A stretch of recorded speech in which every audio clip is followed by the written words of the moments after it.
Madame la Première ministre, Monsieur le Président, Mesdames et Messieurs les parlementaires, honorables élus, Mesdames et Messieurs, chers amis, je suis heureuse de me trouver parmi vous. Il y a 1 mois et demi, la justice française a reconnu par un non-lieu l'innocence de la résistance iranienne dans un dossier sur des marchandages politiques. Il y a 3 ans, la justice avait déjà prononcé un premier non-lieu, disant que les actions de la résistance iranienne pour renverser la tyrannie ne peuvent pas être considérées comme du terrorisme. Cette décision est tout simplement une reconnaissance de la légitimité de la résistance pour renverser la dictature religieuse en Iran. Le peuple iranien a payé le prix de cette injustice par beaucoup de souffrances et des milliers d'exécutions. Ce dossier a enchaîné la résistance pendant 14 ans. Le livre du préfet Yves Bonnet sur cette affaire est d'une grande valeur car il fait la lumière sur plusieurs réalités. Dans sa politique, l'Occident s'est trompé de cible. Au lieu du régime des mollahs, les États-Unis et l'Union européenne ont visé la résistance iranienne qui lutte contre le corps de l'intégrisme. L'assaut de 1300 policiers contre les bourreaux de la résistance à Auvers-sur-Oise en 2003 et les contrôles financiers et juridiques longs et sévères sont un exemple majeur de cette politique. L'étiquette de terroriste, le bombardement des camps de l'OMP en Irak par les Américains en 2003, ainsi que la campagne de désinformation sont aussi des exemples de cette politique.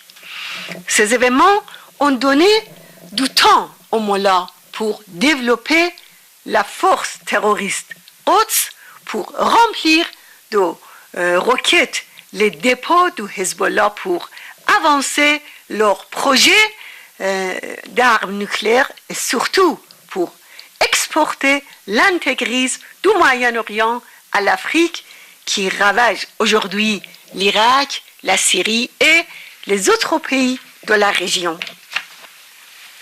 Je veux profiter de cette occasion pour aborder 3 sujets. D'abord, la crise dans la région. Depuis l'été dernier, une grande coalition s'est formée contre Daesh, mais son succès dépend d'une connaissance de l'ennemi principal et des racines de la crise.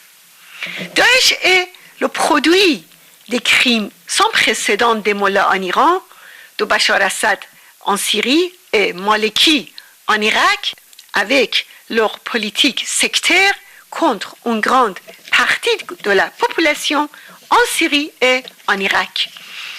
En 2011, avec des crimes sans limite, le régime iranien a mis toutes ses forces militaires du renseignement et diplomatique pour empêcher la chute de Bachar Assad. Et l'Occident a choisi de ne pas agir. Après la guerre de 2003, le régime iranien a transformé l'Irak en son arrière-cour en dominant tous ses organes. Les milices terroristes liées aux mollahs ont sauvagement écrasé pendant des années de nombreuses parties en Irak en coordination avec les forces de Maliki. Non seulement les États-Unis n'ont pas protesté, mais ils ont salué l'action de Maliki. L'ampleur de ces crimes a créé les conditions du développement de Daesh en Syrie et en Irak. C'est donc le résultat de la complaisance avec la dictature la plus horrible de notre époque et de ses alliés. Maintenant, en profitant de cette politique de l'Occident, les mollahs iraniens sont prêts à remplir avec leurs milices le vide qui serait laissé par Daesh après les bombardements de la coalition internationale. Quelle est donc la solution alors que tout le monde sait que les frappes aériennes ne sont pas suffisantes? Les lobbies des mollahs prônent une politique de collaboration avec le régime iranien dans la guerre contre Daesh. Mais ce serait le plus grand coup porté à la coalition car les peuples syriens et irakiens vont voir que la coalition est aux côtés de leur ennemi principal, c'est-à-dire le régime des mollahs en Iran. Pour libérer la région de l'intégrisme terroriste, il y a 3 éléments indispensables sur les plans politique, militaire et culturel. Sur le plan politique, il est plus que jamais nécessaire de déterminer le véritable front au Moyen-Orient. Les gouvernements et les groupes se divisent en 2 fronts. D'un côté, le régime de guide suprême en Iran, la dictature qu'il soutient en Syrie et ses groupes paramilitaires en Irak, au Liban et au Yémen. De l'autre côté, les gouvernements, les nations et les groupes menacés par les intégristes. L'ennemi principal de tous les pays arabes et musulmans, c'est le régime de Téhéran. Il est impossible de vaincre les intégristes terroristes en Irak et en Syrie sans écarter le régime iranien de ces pays. Sur le plan militaire, on ne peut pas remporter la victoire sans les forces anti-intégristes et patriotes.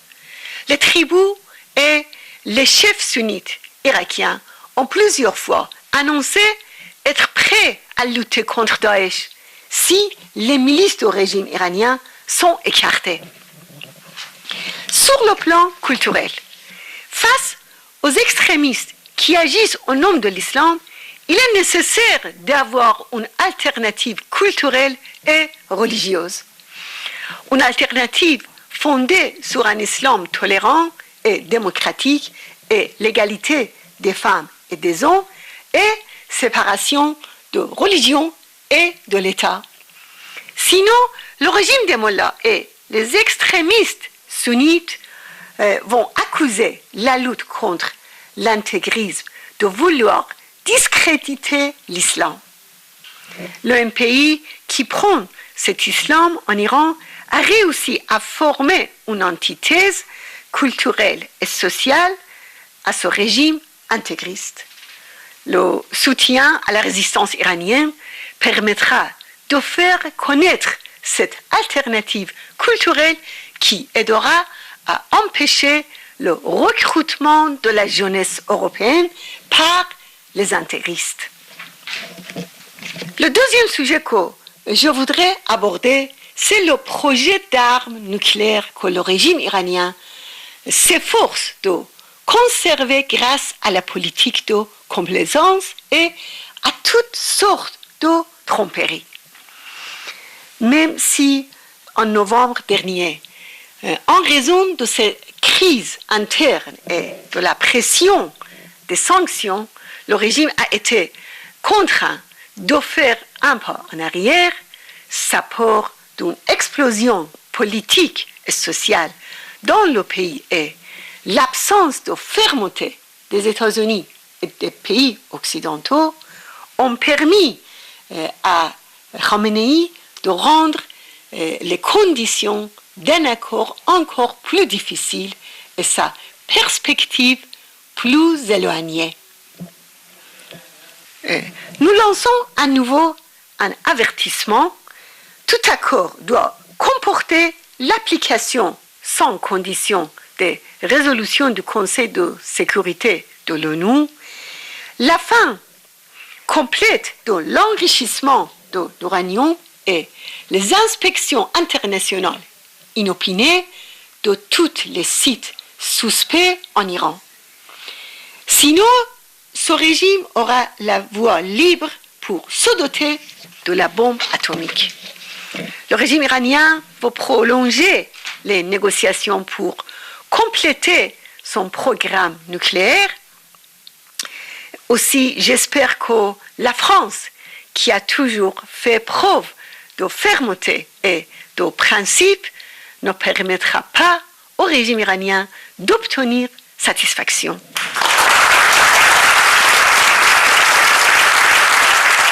Le troisième sujet que je vais traiter, c'est la répression cruelle du peuple iranien, avec un millier d'exécutions sous le mandat de Rouhani, en particulier Reyhaneh Jabbari, samedi, parce qu'elle s'est défendue contre son violeur.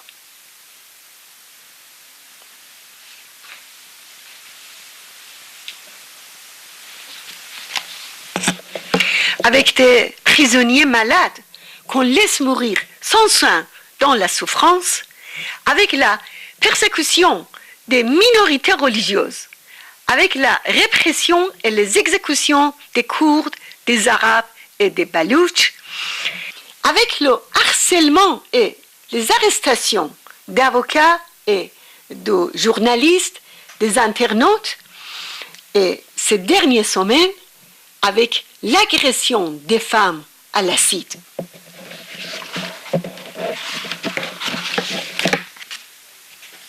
Regardez les visages de ces femmes innocentes, brûlées par l'acide, que leur jettent les bandes criminelles des mollahs. Comment la politique d'inaction de l'Occident peut-elle justifier ça? Les mollahs au pouvoir ont poursuivi l'exportation de la répression hors des frontières de l'Iran, de l'assassinat des opposants à l'utilisation des gouvernements européens pour réprimer l'opposition avec l'étiquette de terroriste et l'utilisation du gouvernement irakien pour faire le blocus à Ashraf et à Liberty et massacrer les résistants.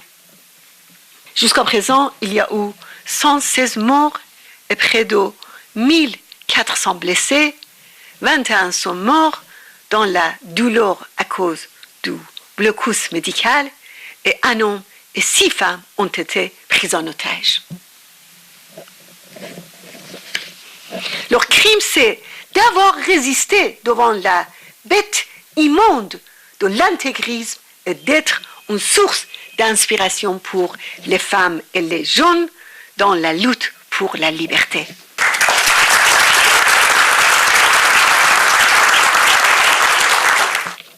J'espère qu'avec le départ de Maliki en Irak, la France va pouvoir agir avec tous ses moyens pour faire reconnaître Liberty comme un camp de réfugiés sous l'égide de l'ONU, pour faire lever le blocus, en particulier le blocus médical, pour faire assurer le minimum nécessaire à la sécurité et la santé des habitants tant qu'ils sont en Irak, pour faire libérer les otages qui sont retenus depuis le 1er septembre 2013 et pour faire en sorte que l'ONU ouvre une enquête sur le massacre d'Ashraf et fasse juger les responsables.